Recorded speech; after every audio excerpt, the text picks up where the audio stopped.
নাটোরের রাস্তা নিয়ে সংঘর্ষে এনসিপি নেতাসহ আহত 5। এদিকে বিএনপি নেতাকর্মীদের ঢাকা চট্টগ্রাম মহাসড়ক অবরোধ। জানাবো, আন্দোলনের এক পর্যায়ে আমরা ডু অর ডাই পরিস্থিতিতে চলে যাই বললেন নাহিদ ইসলাম।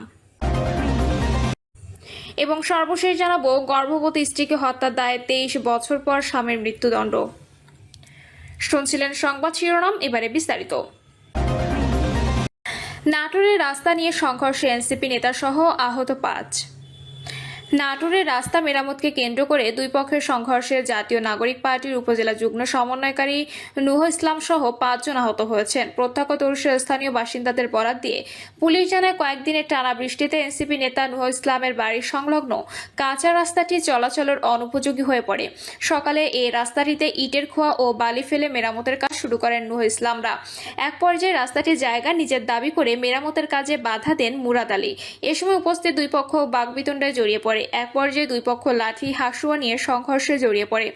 এতে উভয় পক্ষে 6 জন আহত হন। প্রথমে তাদের বড়াইগ্রাম উপজেলা স্বাস্থ্য কমপ্লেক্সে ভর্তি করা হয়। সেখানে আহত মুরাদ আলীর শারীরিক অবস্থার অবনতি হলে তাকে রামেক হাসপাতালে রেফার করা হয়। বর্তমানে রামেক হাসপাতালে আশঙ্কাজনক অবস্থায় চিকিৎসাধীন রয়েছেন মুরাদ।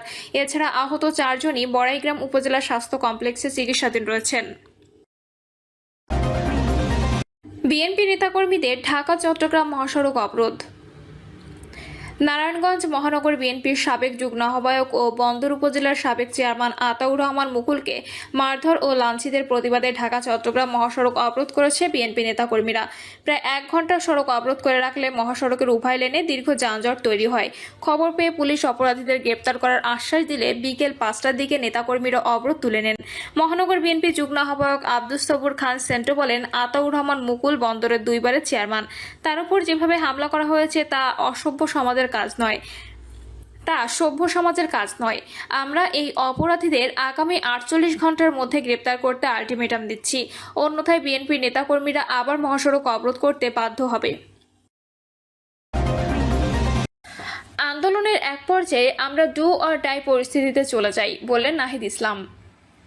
2024 সালের কোটা সংস্কার আন্দোলনকে ঘিরে গড়ে ওঠা শিক্ষার্থীদের প্ল্যাটফর্ম বৈষম্যবিরোধী ছাত্র আন্দোলনের মুখ্য সমন্বয়কের দায়িত্ব পালন করেন নাহিদ ইসলাম।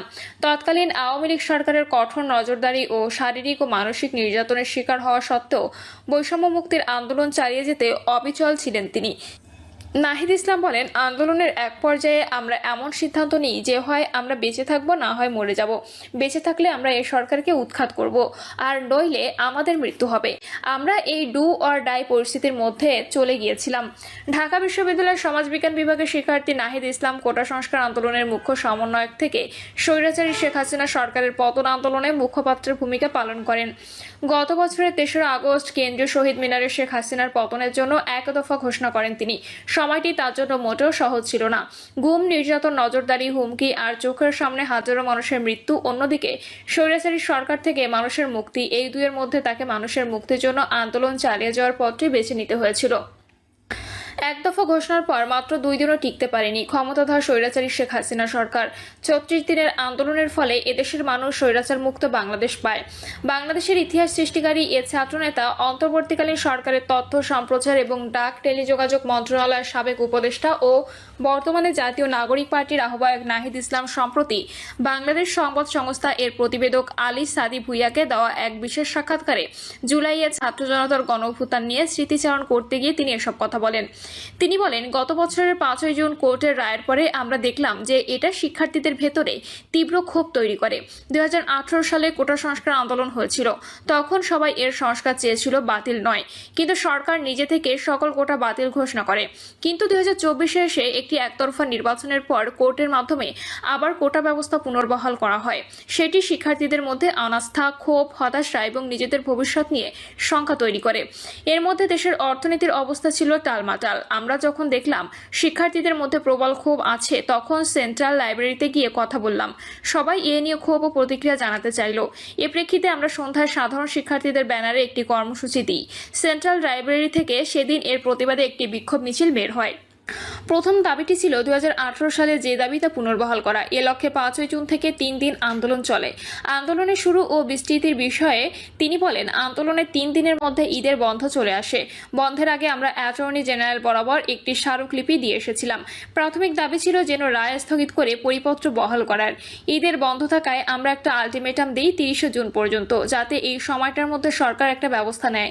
কিন্তু আমাদের ধারণা ছিল সরকার কোনো ব্যবস্থা নেবে না। এ কারণে আমরা এই সময়টাকে আন্দোলনের পরিকল্পনা প্রণয়ন ও নিজেদের সংগঠিত করি। এদিকে বিভিন্ন বিশ্ববিদ্যালয়ে স্বতঃস্ফূর্তভাবে এই রায়ের বিরুদ্ধে এবং কোটা সংস্কারের পক্ষে আন্দোলন শুরু হয়ে যায়।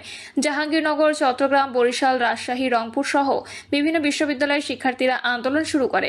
আমরা তাদের সঙ্গে যোগাযোগ করি, আমরা অনলাইনে মিটিং করি, ফেসবুকে ক্যাম্পেইন করি, আমরা সবার সঙ্গে একটা নেটওয়ার্ক স্থাপন করি। যখন আমরা দেখলাম সরকারের পক্ষ থেকে 30 জুন পর্যন্ত কোনো কিছু করা হলো না, তখন 1 জুলাই আমরা বৈষম্য বিরোধী ছাত্র আন্দোলনের ব্যানারে প্রথমবারের মতো কর্মসূচি পালন করি। এই সমন্বয়ক বলেন, একই ব্যানারে বাংলাদেশের বিভিন্ন জায়গায় বিভিন্ন ক্যাম্পাসে কর্মসূচি পালিত হয়। আমরা 1 থেকে 4 জুলাই পর্যন্ত কর্মসূচি পালন করি। 4 জুলাই কোর্টের একটা রায় দেওয়ার কথা থাকলেও কোর্ট সেদিন কোনো বক্তব্য দেননি। এভাবে এরা 5-6 জুলাই পর্যন্ত চলে যায়। এরপর আমরা একটা পর্যায়ে বাংলা ব্লকের কর্মসূচি ঘোষণা করি। বৈষম্য বিরোধী ছাত্র আন্দোলনের এ নেতা বলেন, আমরা 14 জুলাই রাষ্ট্রপতি বরাবর একটা স্মারকলিপি দেই। এদিন একটা টার্নিং পয়েন্ট ছিল।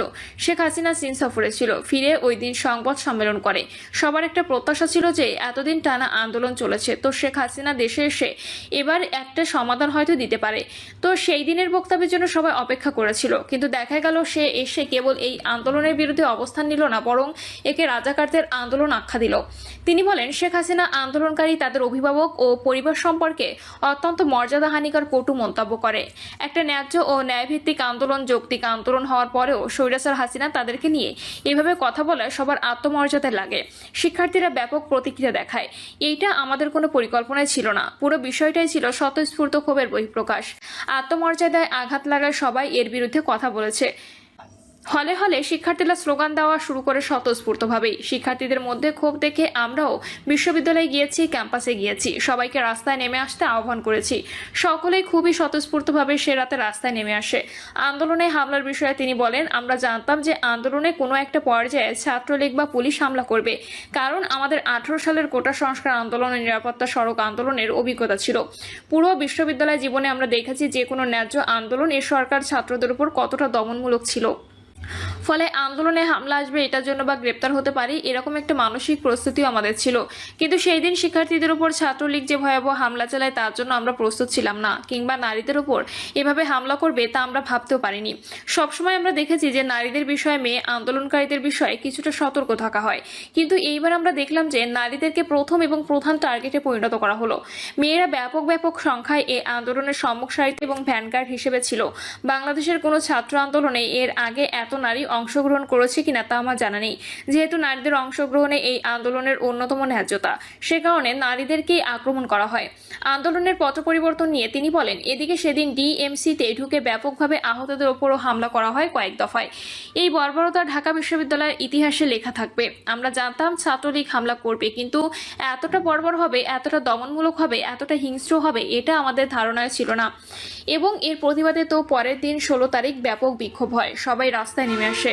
বিরোধী ছাত্র সংগঠনগুলো ওই দিন ব্যাপকভাবে বিক্ষোভ কর্মসূচিতে অংশ নেয়। এর 1-2 দিনের মাথায় আন্দোলন অন্যভাবে টার্ন নেয়।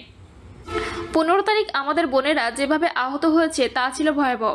16 তারিখ আবু সাইদ শহীদ হলো। তার মৃত্যুর খবর আমি শহীদ মিনারে প্রথম ঘোষণা দিয়ে বলি, আমাদের এক ভাই শহীদ হয়েছে। এর আগের দিন আবু সাইদের সাথে বাকেরের কথা হয়। বাকেরের কাছে আবু সাইদ জানতে চায় পরদিনের পরিকল্পনা কি। বাকের জানায়, আমরা মাঠে থাকবো যে কোনো মূল্যে।